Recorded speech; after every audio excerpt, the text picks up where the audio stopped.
Vidéo, l'analyse d'une ordonnance par le Vidal Expert dans Medalma. Voilà, il s'agit d'une patiente de 44 ans qui a une clairance de la créatinine à 90, un poids 56 kg, qui mesure 1,68 m.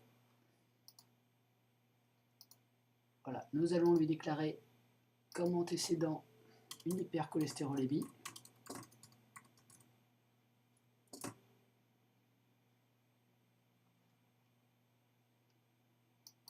Donc je fais un clic gauche sur l'hypercholestérolémie essentielle.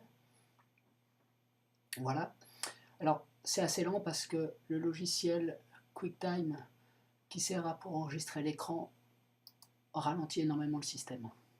Je vais aussi déclarer une apnée du sommeil.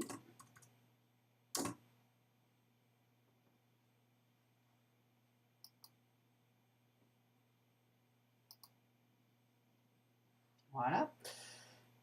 Et puis, cette patiente, on va dire qu'elle est allergique au lactose.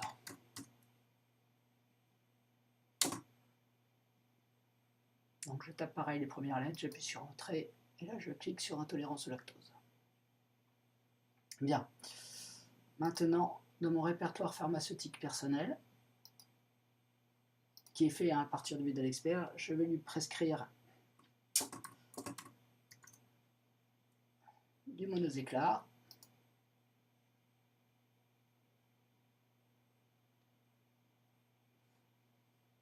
Ensuite, de la torvastatine.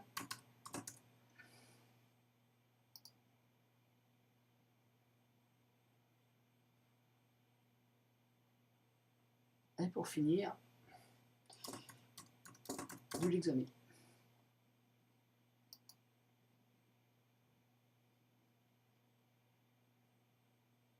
Voilà.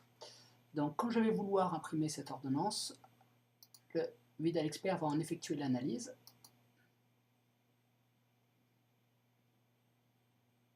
Et me la présenter.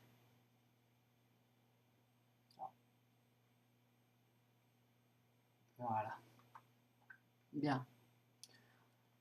Nous voyons les résumés du profil patient qui a été pris en cours par le Vidal Expert. L'intolérance au lactose a bien été prise. Les pathologies sont bien prises en compte. Donc, vous voyez, ici nous pouvons voir qu'il y a une alerte sur les allergies. Si je clique dessus, en fait, les 3 médicaments que j'ai prescrits contiennent du lactose. Il y a aussi une contre-indication. Le Lexomil est contre-indiqué dans l'apnée du sommeil. Et les interactions médicamenteuses entre l'ortovastatine et le Monozéclar, qui est un macrolide. On a aussi des renseignements sur le prix des médicaments, le prix total de l'ordonnance, et puis aussi les effets indésirables, qui sont classés par effets indésirables. C'est assez intéressant, par exemple, si vous avez une cholestase, ça viendra plutôt de la torvastatine et du Monozéclar. A priori, le Lexomil n'est pas en cause. Si j'ai besoin de la monographie, je clique directement dessus, et je vais la voir. Pour revenir, je fais juste un petit clic droit précédent. Voilà. Bien. Maintenant, je reviens dans ma consultation, et là je vais vous montrer, ici il y a un code qui est le code ATC. En fait il s'agit d'une classification anatomique, thérapeutique et chimique, une classification internationale qui est en fait assez bien faite. Voilà, si je clique dessus, je vais avoir, voilà, en fait c'est un dérivé de la benzodiazépine, du bromazépam. Ici je peux le sélectionner et cliquer droit dessus. Le Vidal Expert à ce moment-là va me rechercher toutes les molécules qui ont du bromazépam. Pardon, tous les médicaments qui ont du bromazépam. Donc voilà, il y a le Lexomil, thiétidine, bromazépam. On peut voir qu'ils sont tous exactement au même prix parce qu'ils sont indiqués en gras. Donc ce qui est indiqué en gras montre que c'est au tarif forfaitaire de responsabilité. Je peux évidemment, en cliquant droit, avoir la monographie. De même,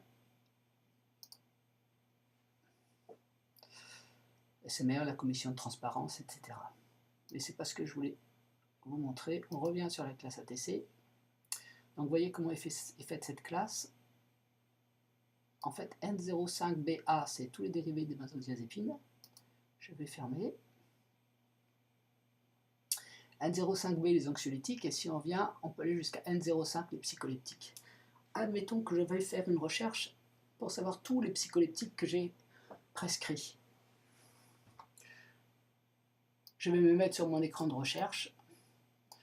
Alors là, je vais vous montrer directement. Je l'ai préparé parce que il s'agit d'une base, vous voyez, il y a 70 337 lignes d'ordonnance. En fait, c'est ma base réelle de consultation auquel j'ai rajouté quelques patients fictifs, dont Madame Exemple. Donc je peux rechercher tous les psycholeptiques que j'ai prescrits. Alors je pourrais très bien faire entre une date et une autre date en remplissant ce champ, mais peu importe, là je le fais. Je me mets donc en mode recherche. Ici, je vais rentrer N05B.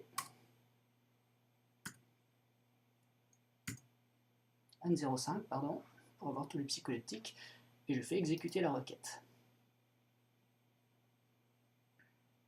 Voilà, donc j'ai sur mes 70 000 enregistrements, j'ai 292 prescriptions de psycholeptiques. Donc le premier tombe évidemment sur un patient fictif. Alors je ne vais pas les faire défiler parce qu'il y aura des vrais patients au milieu, mais vous voyez, je peux exporter tout au format Excel. Je peux aussi voir en mode tableau. Tout cela. Alors je l'ai fait, j'ai exporté au format Excel. Voilà ce que ça donne. Voilà. Donc là vous voyez tous les médicaments avec les PAC, génériques, DCI, tous ces médicaments-là, s'ils sont produits ou génériques, s'ils ont été prescrits en ALD, les dates de fin de traitement chronique, les codes ATC, etc. Alors avant il y a le nom et le prénom des patients, et puis il y a d'autres renseignements, mais je ne vais pas tout vous montrer. Voilà, donc n'hésitez pas à vous servir de la classe ATC pour faire des recherches, parce que, en fait, quand je donne la classe ATC du bromazépam, j'aurai aussi bien si j'ai prescrit du bromazépam ratiopharm que si j'ai prescrit en DCI ou si j'ai prescrit la quiétéline ou du Lexomil. Voilà, c'est tout pour aujourd'hui.